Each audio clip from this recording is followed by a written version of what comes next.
Olá, bem-vindo ao Capital Sensei. Hoje vamos mergulhar fundo em um dos livros de negócios mais importantes já escritos para investidores, Os Outsiders, de William Thorndike. Vamos desvendar a ideia central do que faz um CEO outsider, explorar a habilidade mestra da alocação de capital que os diferencia e percorrer as histórias incríveis dos 8 líderes não convencionais que superaram o mercado com folga, seguindo um manual muito diferente. O objetivo é aprender a identificar os verdadeiros criadores de valor, não apenas os rostos famosos. Sempre que possível, respondemos às perguntas nos comentários. As ideias deste livro podem ser uma verdadeira mudança de paradigma, então tenho certeza de que você terá algumas reflexões. Por favor, compartilhe suas perguntas, suas próprias histórias de investimento ou até mesmo seus exemplos favoritos de grandes CEOs nos comentários abaixo.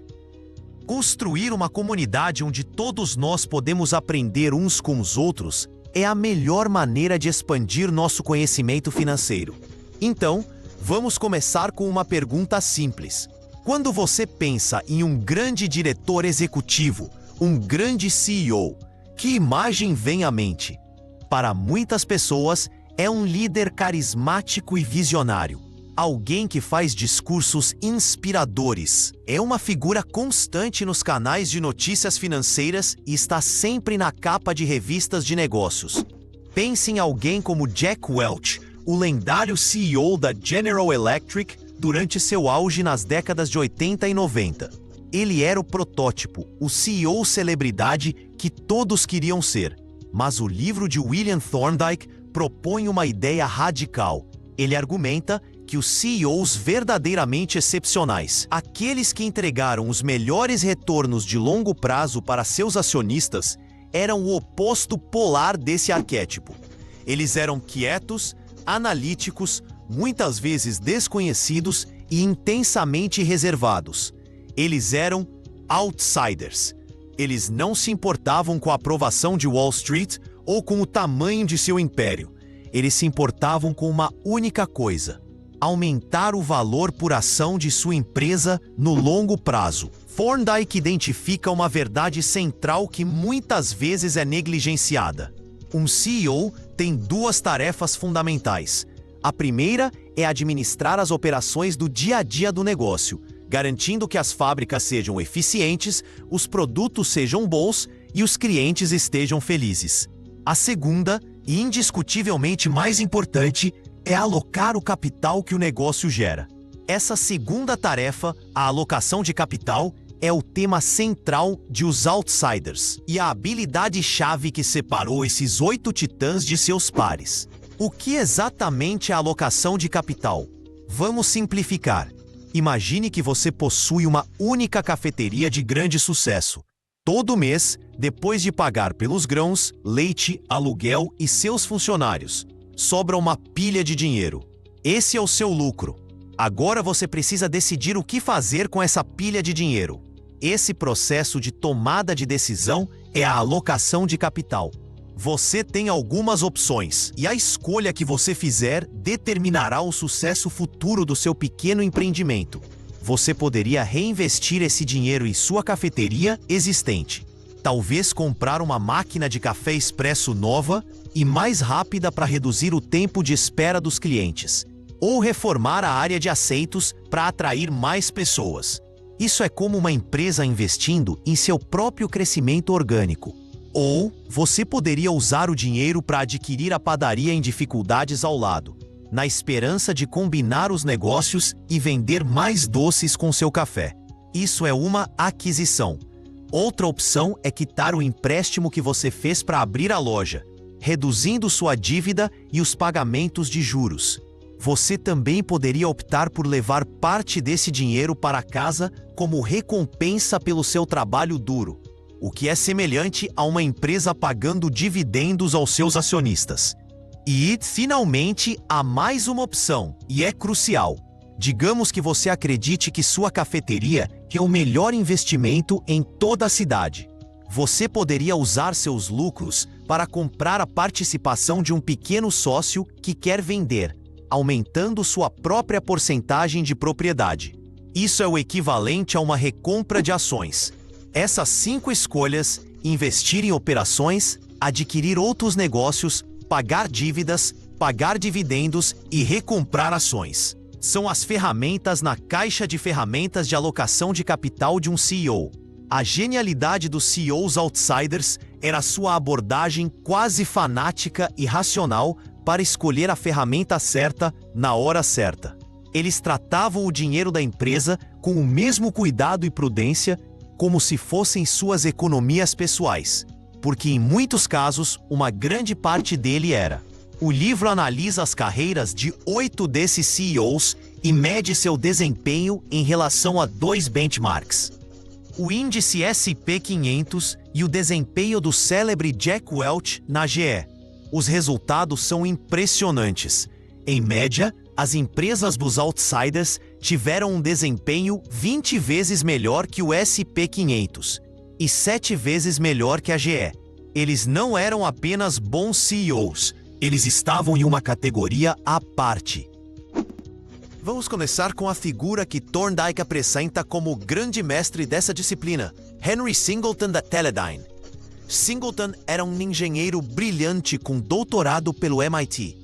Ele cofundou a Teledyne no início dos anos 60 e embarcou em uma onda de aquisições de tirar o fôlego. Por cerca de 9 anos, ele usou as próprias ações da Teledyne, que estavam sendo negociadas a um múltiplo preço-lucro muito alto, como moeda para comprar mais de 130 empresas diferentes. Pense nisso por um segundo. Ele estava usando seu próprio papel caro para comprar os ativos sólidos e tangíveis de outras empresas. É como ter um card de beisebol raro e supervalorizado de um novato que todo mundo acha que vale $1.000 e usá-lo para trocar por uma coleção inteira de cards clássicos de membros do Hall da Fama comprovados, que estão atualmente subvalorizados pelo mercado. Você está trocando hype por valor real e durável. Foi isso que Singleton fez. Mas é aqui que sua genialidade realmente brilha. No final dos anos 60, o mercado azedou para conglomerados como a Teledyne, e o preço de suas ações despencou. O que Singleton fez? Ele inverteu completamente o curso. Ele parou todas as aquisições e iniciou o programa de recompra de ações mais agressivo da história corporativa. De 1972 a 1984, Singleton usou o imenso fluxo de caixa da Teledyne para recomprar mais de 90% de suas ações em circulação. Ele reconheceu que o melhor investimento do planeta era agora a sua própria empresa. Por que comprar outro negócio quando ele poderia recomprar ações de sua própria coleção de excelentes negócios com um desconto maciço? Esse foco obstinado em comprar na baixa, fossem outras empresas ou suas próprias ações, gerou retornos inacreditáveis para os acionistas que permaneceram com ele. Durante seu mandato, $1 investido na Teledyne cresceu para $180. Isso é um retorno anualizado de mais de 20% por quase 3 décadas. Singleton também era um mestre da descentralização. A Teledyne era uma gigante industrial extensa, mas sua sede corporativa era ridiculamente pequena. Com uma equipe de menos de 50 pessoas, ele contratou gerentes talentosos para administrar as empresas individuais que comprou. Deu-lhes enorme autonomia e apenas pediu que enviassem seu excesso de caixa de volta para ele. Ele não se importava com sinergia corporativa ou reuniões intermináveis. Ele se importava com o fluxo de caixa e colocou esse dinheiro para trabalhar com uma habilidade inigualável. Em seguida, temos John Maloney da TCI, ou Telecommunications Incorporated. Maloney, conhecido como Cowboy do Cabo, era um mago financeiro que transformou a indústria de televisão a cabo. Sua abordagem era radicalmente diferente de seus pares. Enquanto outras empresas estavam obcecadas em apresentar um alto lucro líquido, Maloney achava que isso era para tolos. Ele entendia que, para um negócio de capital intensivo como o de cabo, O lucro reportado era uma ficção sem sentido. Por quê? Porque para construir uma rede de cabo, você precisa gastar uma tonelada de dinheiro antecipadamente. As regras contábeis permitem que você deprecie esses ativos ao longo do tempo, e os juros sobre a dívida que você usou para construir a rede também são uma despesa. Essas são despesas que não representam saída de caixa, mas que reduzem seu lucro líquido reportado, fazendo parecer que você não está ganhando muito dinheiro. Mas o fluxo de caixa real, o dinheiro vivo entrando na conta bancária todo mês vindo dos assinantes, era enorme. A estratégia de Maloney era focar inteiramente em maximizar o fluxo de caixa por ação, ou o que é frequentemente chamado de EBITDA, lucro antes de juros, impostos, depreciação e amortização. Ele usou dívida agressivamente para adquirir sistemas de cabo menores, criando uma escala enorme. Os juros e a depreciação dessas aquisições, então, protegiam o fluxo de caixa da empresa de impostos. Ele famosamente brincou que a TCI era uma entidade isenta de impostos. Ele não estava fazendo nada ilegal. Ele era apenas um mestre em usar o código tributário a seu favor. Sua filosofia era construir escala, minimizar impostos e usar a resultante torrente de fluxo de caixa para comprar mais sistemas de cabo, criando um ciclo poderoso e autorreforçador. Ele evitou completamente o pagamento de dividendos, argumentando que poderia criar muito mais valor para os acionistas, reinvestindo esse capital a altas taxas de retorno dentro do negócio. E ele estava certo. Durante sua liderança, a TCI gerou um retorno anual de mais de 30% para seus investidores. Claro, nenhuma discussão sobre mestres alocadores de capital estaria completa sem Warren Buffett da Berkshire Hathaway. Embora a maioria das pessoas conheça Buffett como o maior investidor do mundo, Thorndike o enquadra como talvez o maior CEO e alocador de capital do mundo. A própria Berkshire Hathaway é sua obra-prima de alocação de capital. Ele começou com uma fábrica têxtil falida da Nova Inglaterra, um negócio verdadeiramente terrível.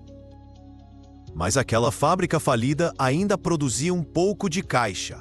Em vez de despejar esse dinheiro de volta no negócio têxtil moribundo, Buffett fez uma brilhante jogada de outsider.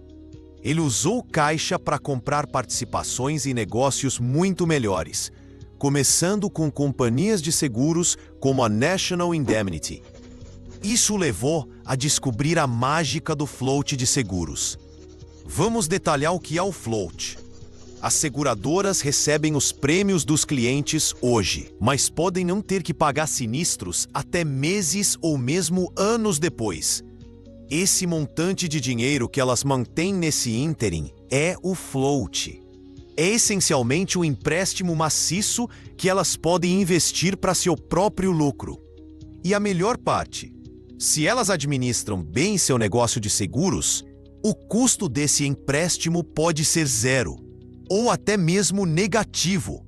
É como se alguém pagasse para você guardar o dinheiro deles. Buffett usou esse rio de float sempre crescente das operações de seguro da Berkshire como uma fonte permanente de capital para comprar negócios maravilhosos a preços justos, como a See's Candies e o The Washington Post.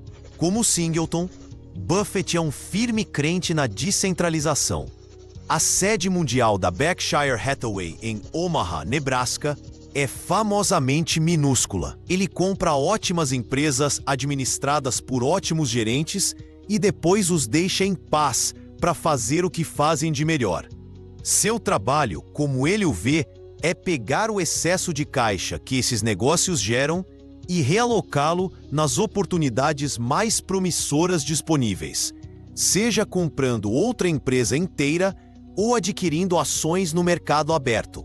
O resultado é a maior máquina de criação de riqueza da história moderna. Depois, há a notável história de Katharine Graham na The Washington Post Company. Ela é um caso fascinante porque não era uma pessoa de finanças. Ela assumiu a empresa em 1963 após a trágica morte de seu marido. Ela se sentia despreparada, mas estava determinada a ser uma guardiã digna do negócio da família. Sua genialidade foi reconhecer suas próprias limitações e buscar a melhor ajuda possível. Ela desenvolveu uma famosa amizade e mentoria com um jovem Warren Buffett, que havia se tornado um grande acionista do Post.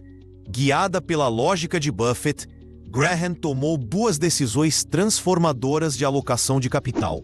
Primeiro, quando as ações do Post estavam sendo negociadas com um enorme desconto em relação ao seu valor intrínseco nos anos 70, ela iniciou uma recompra massiva de ações, recomprando 40% das ações da empresa. Isso aumentou drasticamente o valor para os acionistas remanescentes. Segundo, ela entendeu que o negócio principal do jornal, embora fosse uma fantástica vaca leiteira, estava em uma indústria madura com perspectivas de crescimento limitadas. Em vez de reinvestir tolamente todos os lucros de volta no jornal, ela usou o caixa para fazer uma série de aquisições astutas fora da mídia, incluindo uma empresa que possuía escolas profissionalizantes e estações de televisão. Esses negócios rendiam retornos sobre o capital muito mais altos do que o jornal poderia. Sua abordagem racional e nada sentimental para empregar o capital levou a um aumento de 44 vezes no valor da empresa durante seu mandato. Outro mestre do manual foi Tom Murphy da Capital Cities Broadcasting. Murphy foi, de muitas maneiras, um modelo para o próprio Buffett. Seu mantra era descentralização extrema e eficiência operacional. Ele administrava um império de mídia com uma equipe corporativa minúscula, confiando completamente em seus gerentes de estação locais. Ele era famosamente frugal, uma característica compartilhada por quase todos os outsiders. Seu foco era sempre no fluxo de caixa e nas margens. A maior conquista de Murphy foi a audaciosa aquisição da ABC em 1985. A Capital Cities tinha apenas cerca de um quarto do tamanho da ABC, tornando-se um caso clássico de um peixe pequeno engolindo uma baleia. Mas Murphy sabia que a ABC era inchada e ineficiente. Ele vendeu ativos não essenciais, cortou custos impiedosamente e impôs sua filosofia operacional enxuta e descentralizada à empresa combinada. O resultado foi uma potência de mídia que gerou retornos espetaculares por 2 décadas. Sua regra simples era: contrate as melhores pessoas e deixe-as em paz. Temos também Bill Stiritz, da Halston Purina. Stiritz era o rei do spin-off. Ele assumiu o que era um conglomerado de alimento sonolento, conhecido principalmente por ração para animais de estimação e cereal Chex, e percebeu que era uma coleção de negócios díspares que não estavam sendo devidamente valorizados pelo mercado. Sua solução foi desmontar sistematicamente a empresa. Ele fez o spin-off do negócio de ração animal. Ele fez o spin-off da empresa que fabricava as pilhas Eveready e Energizer. Ele fez o spin-off do negócio de cereais. Ele até fez o spin-off de uma empresa de tecnologias de proteína. Cada vez ele destravou um valor imenso. Acionistas que começaram com uma única ação da Halston Purina acabaram com ações em várias empresas, mais focadas e dinâmicas. Stiritz entendeu que às vezes a melhor maneira de criar valor não é comprando, mas vendendo ou separando partes do negócio para que possam prosperar por conta própria. Depois, temos Dick Smith da General Cinema. Sua história é uma aula magna sobre como se adaptar a um mundo em mudança. Ele começou com uma rede de cinemas drive-in, um negócio que estava em declínio terminal nos anos 60. Um CEO convencional poderia ter tentado lutar uma batalha perdida, mas Smith, o outsider, reconheceu a realidade. Ele começou a colher sistematicamente o fluxo de caixa do negócio de cinemas em declínio e a realocá-lo em uma indústria completamente diferente e muito mais lucrativa, o engarrafamento de bebidas. Ele construiu a maior engarrafadora independente da Pepsi no país, um fantástico negócio gerador de caixa. Mas ele não parou por aí. Mais tarde, ele vendeu o negócio de engarrafamento com um lucro enorme e realocou esse capital mais uma vez.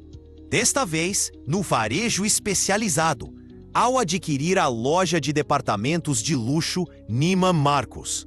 Sua carreira foi uma jornada contínua de mover capital de áreas de baixo retorno para áreas de alto retorno, independentemente da indústria. Ele era completamente nada sentimental em relação aos negócios em que estava. Ele era sentimental apenas em gerar altos retornos sobre seu capital. Finalmente, temos Bill Enders na General Dynamics. Enders era um ex-astronauta que assumiu o comando da gigante de defesa no início dos anos 90. Exatamente quando a Guerra Fria estava terminando e o orçamento de defesa estava sendo cortado. A empresa estava inchada e envolvida em muitas áreas diferentes. Enders trouxe um foco de laser.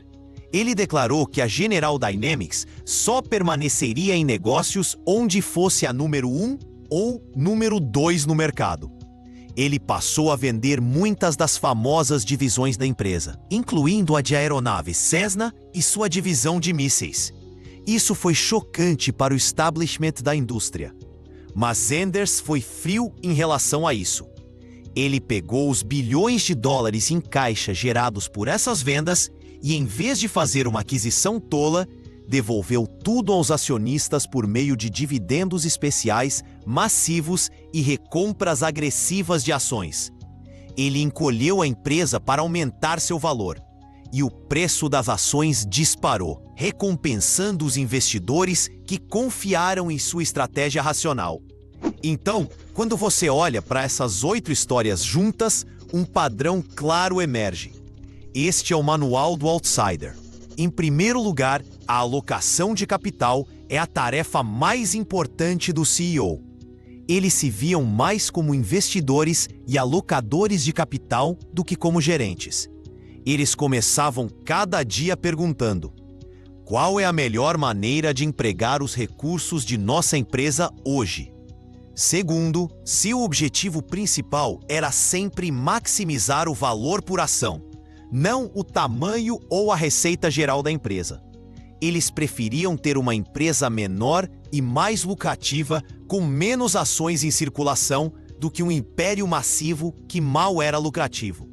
Esta é uma distinção crítica. O crescimento por si só é uma armadilha na qual muitos CEOs caem. Os outsiders eram imunes a isso. Eles entendiam que o numerador, o lucro, é importante, mas o denominador, o número de ações, é igualmente importante. Terceiro, eles eram mestres do fluxo de caixa. Eles sabiam que o caixa é a força vital de uma empresa e que os lucros reportados muitas vezes podem ser enganosos. Eles se concentravam em gerar o máximo de caixa possível e eram incrivelmente disciplinados em como o gastavam. Isso muitas vezes significava administrar operações incrivelmente enxutas e frugais. Um contraste gritante com os luxuosos benefícios corporativos comuns em outras grandes empresas. Quarto, eles eram oportunistas pacientes. Eles ficavam sentados sobre o caixa por anos, esperando a oportunidade perfeita.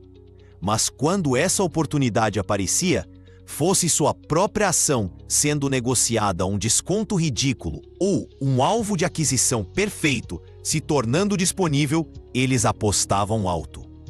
Eles não tinham medo de ser ousados e contrários quando sua análise lhes dizia que estavam certos. Quinto, eles praticavam uma descentralização radical. Eles contratavam gerentes inteligentes e independentes e lhes davam a liberdade de operar. Isso liberava seu próprio tempo e energia mental para se concentrarem nas decisões de quadro geral da alocação de capital. Eles não acreditavam em burocracia ou em camadas intermináveis de gestão. Finalmente, eles eram diferentes. Eram pensadores independentes que ignoravam as modas e tendências de Wall Street e da imprensa de negócios. eles seguiam seu próprio placar interno, que se baseava em lógica, matemática e criação de valor a longo prazo. O foco deles era implacável. Para nós, como investidores comuns, as lições de Os Outsiders são incrivelmente poderosas. Este livro oferece uma nova lente através da qual ver as empresas. Quando você estiver pesquisando o investimento potencial, não se deixe levar apenas por um CEO carismático ou um novo produto da moda. Cave mais fundo. Procure a mentalidade do outsider. Pergunte a si mesmo: qual é a estratégia de alocação de capital desta empresa? Leia os relatórios anuais e as cartas aos acionistas. O CEO fala sobre criar valor por ação? Olhe para o histórico deles. Eles recompram ações? Se sim, eles fazem isso quando o preço está baixo ou estão apenas tentando sustentar o preço da ação? Quando fazem aquisições, eles pagam a mais ou encontram negócios sinérgicos que realmente criam valor? Eles pagam dividendos e, se não, têm um bom motivo e um uso melhor para esse dinheiro. Procurar empresas lideradas por CEOs que pensam e agem como donos é uma das estratégias mais eficazes para o sucesso do investimento a longo prazo. Os Outsiders fornecem o roteiro definitivo de como isso se parece na prática. Ele nos ensina que a verdadeira genialidade nos negócios não é sobre fama ou carisma, mas sobre uma dedicação implacável, racional e muitas vezes silenciosa para alocar capital de uma forma que cria um valor extraordinário e duradouro.